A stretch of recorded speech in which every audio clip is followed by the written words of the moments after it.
très heureux de pouvoir signer cette convention avec l'Université virtuelle de Côte d'Ivoire, qui est vraiment l'université d'excellence dans le domaine du numérique. Et notre université étant une université de grande taille, la plus grande d'ailleurs, le numérique va nous faciliter le boulot, aussi bien de formation que de recherche. Et sans compter effectivement les échanges d'enseignants, d'étudiants qu'on pourrait avoir nous. Il est bon qu'effectivement l'UVCI puisse nous appuyer de sorte à faire en sorte que tous les acquis que nous avons dans le domaine du numérique soient utilisés et que l'université vraiment puisse effectivement s'exporter à travers le numérique et qu'on puisse aussi mener toutes nos activités, toutes nos missions efficacement en utilisant le numérique. Et donc, je voudrais féliciter le président de l'Université virtuelle de Côte d'Ivoire pour cette opportunité qu'il a. Lui, il est un ancien de l'université, celui qui a initié beaucoup d'innovations dans le domaine du numérique et de l'informatique.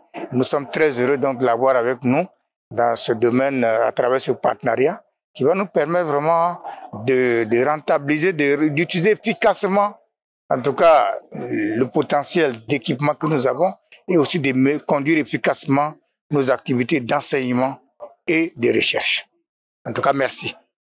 Nous sommes très heureux donc d'avoir signé cette convention. Je voudrais d'abord me réjouir de ce jalon important que nous venons de poser.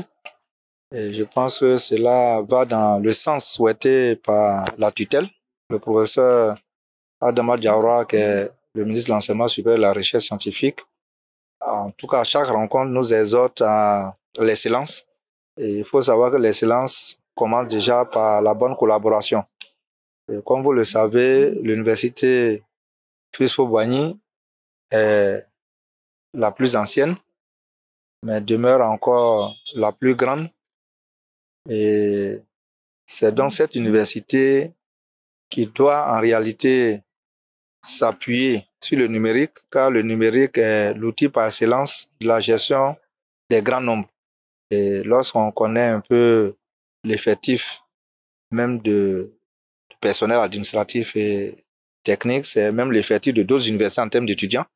Bon, quand on parle même du nombre d'étudiants, vous voyez que sans un numérique très structuré, la tâche peut être un peu plus ardue pour la gouvernance.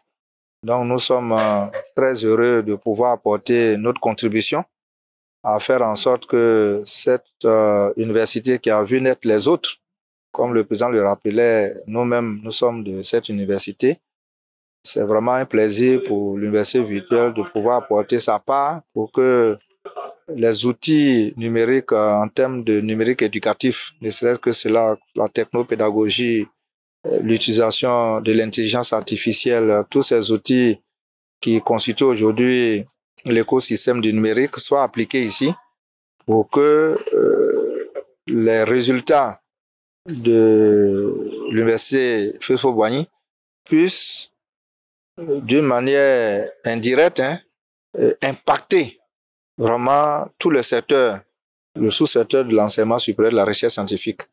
Car cette université à elle seule représente plus de 50%, pour ne pas dire 60 à 70% du dispositif dans l'écosystème des universités.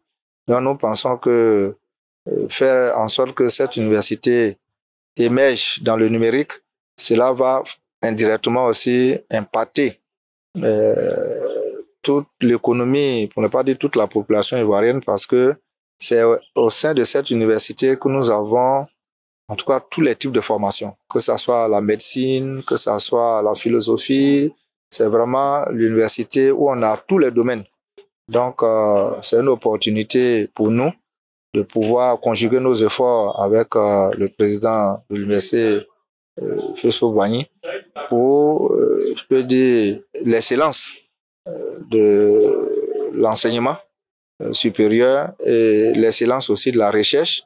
Et nous avons convenu également qu'en plus de la formation et de la recherche, nous allons travailler à l'employabilité, puisque former les étudiants, c'est une bonne chose, mais faire en sorte que l'auto-emploi soit de mise, c'est aussi très important parce que cela doit commencer en fait sur les bancs. Lorsque les étudiants vont, à travers le modèle pédagogique qui est mis en place, pouvoir apprendre tout en entreprenant, cela va conforter d'abord le statut étudiant-entrepreneur qui a été pris, un arrêté interministériel a été pris dans ce sens. Nous pensons que dans quelques années, nous serons pas de la solution dans l'action de résorber, n'est-ce pas, le chômage des diplômés.